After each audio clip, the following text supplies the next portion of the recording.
Hello दोस्तों, कैसे हो आप सब। आशा करती हूँ आप बहुत अच्छी तरीके से होगे, स्वस्थ होगे, मस्त होगे, व्यस्त होगे। तो फ्रेंड्स, जो कल मैंने वीडियो पोस्ट किया था उसके बाद से ही मैं ये वीडियो कंटिन्यू कर रही हूँ, क्योंकि ये ऐड करने के बाद ये वीडियो बहुत ज़्यादा लॉन्ग जा रहा था।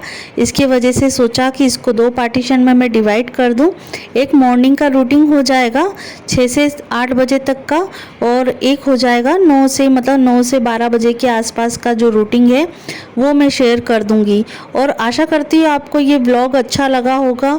और प्लीज़ मेरे चैनल को सब्सक्राइब कीजिएगा, जो मेरे पहले चैनल पे आए हैं और पहली बार मेरे वीडियो को देख रहे हैं तो चैनल को सब्सक्राइब कीजिएगा, लाइक कीजिएगा, कमेंट कीजिएगा कि कैसा लगा वीडियो। तो फ्रेंड्स, अब उसके बाद जब मैं पहले पोस्ट की थी तो उस टाइम पे मैं नहाया धोया नहीं था, क्योंकि मॉर्निंग का काम था। तो अंश के जाने के बाद ही जो ज़्यादातर काम होते हैं तो वो मैं बाद में करती हूँ। तो सबसे पहले नहाने धोने के बाद ही मैं पापा के लिए नाश्ता बनाई थी। तो पापा के लिए नाश्ता बना था पोहा, और हस्बैंड के लिए भी मैंने पोहा बनाया था। तो सबसे पहले मैं पोहा को गला देती हूँ, और पोहा थोड़ा सा डिफरेंट तरीके से मैंने बनाया है इस बार। वैसे कभी कभी आलू भी डाल देती हूँ, मूंगफली डाल देती हूँ, और कभी कभी रहता है तो मटर भी डाल देती हूँ। तो सिंपल तरीके से ही मैं ज़्यादातर बनाती हूँ पोहा, और बहुत टेस्टी बनता है और सिंपल तरीके से बनता है और बहुत जल्दी भी बन जाता है। तो सबसे पहले तो मैं ये जो पोहा है उसको 2-3 बार धो देती हूँ और थोड़ा सा उसको भिगो के रख देती हूँ, जिससे क्या इसमें पोहे में सॉफ्टनेस बनी रहे। और इसके बाद जो हम प्याज और मिर्ची डालते हैं, और तीखा खाना चाहें तो मिर्ची 2-3 एक्स्ट्रा डाल सकते हैं। और कड़ी पत्ता मैं ज़रूर डालती हूँ पोहा में। आप दालचीनी भी डाल सकते हैं, और जो तेज पत्ता होता है वो भी डाल सकते हैं, पर मैं इस चीज़ को अवॉइड करती हूँ। बस कड़ी पत्ते से ही आपका जो पोहा है बहुत अच्छी तरीके से बन जाता है। और देखिए, मैंने उसी में धनिया मिला दिया था, थोड़ा सा नमक डाल दिया है, और थोड़ा मिठास की वजह से मैंने उसमें शक्कर भी डाल दी है। कोई शक्कर नहीं खाता है पोहा में तो उसको अवॉइड कीजिए, उसको स्किप कर सकते हैं। तो बस यहाँ मैंने ये है कि आप ऊपर से डाल सकते हैं धनिया को, या पहले ही डाल दीजिए, क्योंकि थोड़ा टाइम की बचत भी हो जाती है। और बस इसके बाद देखिए, हमने प्लेट में इसको पोहे को सर्व कर दिया है।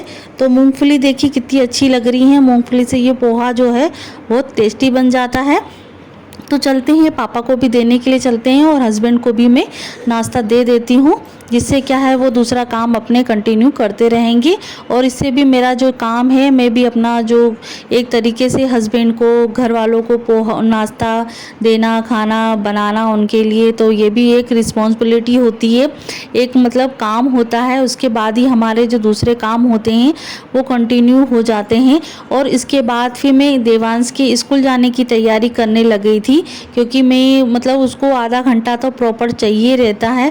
तो उसका जो डिसीजन होता है कि हमें जाना है कि नहीं जाना है, कभी बच्चों के मूड के भी ऊपर होता है। तो यहाँ मैंने देवांश के स्कूल के लिए लंच बॉक्स में बनाया है खिचड़ी, और बिल्कुल सिंपल तरीके से है, जो हर बच्चा मतलब खा सकता है। इसमें ज़्यादा ना मैंने मिर्ची डाली है, ना ज़्यादा कुछ अलग से डाला है। जो हमारी 3 तरीके की दालें होती हैं, उड़द दाल होती है, मूंग दाल होती है, अरहर दाल होती है, तो बस उसको मैंने अच्छी तरीके से धो दिया है। और चावल के बगैर तो खिचड़ी बनती ही नहीं है, तो थोड़ी सी 1 मुट्ठी मैंने चावल भी डाल दिए हैं। धोने के बाद उसको मैंने घी में तड़का लगा दिया है, और कड़ी पत्ता डाल दिया था, और बिल्कुल सिंपल तरीके से सीटी लगा दी है। और वो अपना लंच बॉक्स लेके चला गया है स्कूल। तो मैं स्कूल उसको छोड़ने के लिए गई हूँ। और कभी कभी रहता है कि अपने मन से भी चला जाता है कि हाँ मम्मी स्कूल जाना है। बच्चों का मूड ही इस तरीके का होता है कि कभी ना हो जाता है, कभी हाँ हो जाता है। तो उसका थोड़ा सा चेंजेस रहते हैं बच्चों के। फिर यहाँ स्कूल से आने के बाद मैं अपना जो रूटीन है वो भी मैं आपके साथ शेयर कर रही हूँ। तो क्योंकि देवांश के स्कूल छोड़ने के बाद जो मेरे जो बेसिक काम हैं वो रह जाते हैं, तो उसके देवांश के छोड़ने के बाद ही मैं करती हूँ। वो कभी कभी पहले भी बन जाता है, कभी जैसा रहता है ना, मूड अच्छा हो या फिर टाइम अच्छा हो तो उसके अकॉर्डिंग, या कहीं जाना है तो ये रूटीन हमारा चेंज हो ही जाता है। तो आज है नाग पंचमी है, तो आपको नाग पंचमी की ढेर सारी बधाई हो, और आपकी जो भोले बाबा और नाग देवता आपकी जो मनोकामना है वो ज़रूर पूरी करेंगे। तो ये ब्लॉग में आपको बने रहिएगा कि एक जो थोड़ी बहुत जो महत्वपूर्ण बातें होती हैं, जो मुझे पता है, जो मैं मतलब फॉलो करती हूँ, और ये सब चीज़ें मैं आपके साथ शेयर करूँगी, और जितना मुझे पता है वही मैं आपके साथ शेयर करूँगी। और कुछ भी जैसे मैं गलत बोलती हूँ या मुझे उस चीज़ का आइडिया नहीं है तो प्लीज़ मुझे समझाइएगा कि हाँ ये चीज़ गलत है, ये चीज़ नहीं होनी चाहिए। तो इससे क्या मेरे को थोड़ा सा जो मतलब बोलने में इम्प्रूवमेंट हो जाए या वीडियो में इम्प्रूवमेंट हो जाए, तो ये चीज़ मुझे बताना ज़रूर कमेंट करके। और यही होता है कि कोई चीज़ हमें सिखाई जाती है तो किसी किसी का रहता है ना, वो अपने मन में रख लेता है कि हमें ये चीज़ सुधारनी है। तो आप मुझे बताएंगे, मुझे कमेंट करके बताएंगे, तभी मैं अपने आप को इम्प्रूवमेंट करूँगी, क्योंकि आपके कुछ कुछ कमेंट बहुत अच्छे आते हैं जिससे कि मैं अपने आप में खुद चेंज करना चाहती हूँ, खुद चेंजेस मैं लेके आई हूँ। तो इसीलिए मुझे आपके जो कमेंट है उसका बहुत बेसब्री से इंतज़ार रहता है। और यहाँ मैं बस ये जो बर्तन हैं वो मैंने साफ़ कर लिए थे, तो जो मॉर्निंग के कप रहते हैं तो वो भी रह गए थे, नाश्ते के रह गए थे, तो वो साफ़ करने के बाद किचन पूरा मैंने साफ़ कर दिया था। क्योंकि मॉर्निंग में शिमला मिर्च, जिसने वीडियो नहीं देखा है तो प्लीज़ जाके देखिएगा, तभी आपको ये वीडियो समझ में आएगा।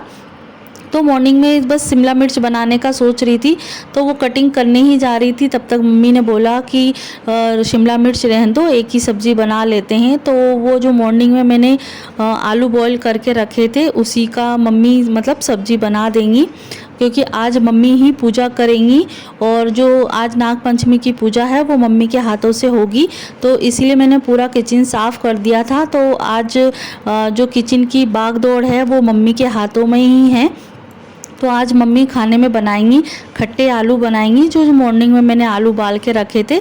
मठा के आलू बोलते हैं, छाछ के आलू बोलते हैं एमपी यूपी में।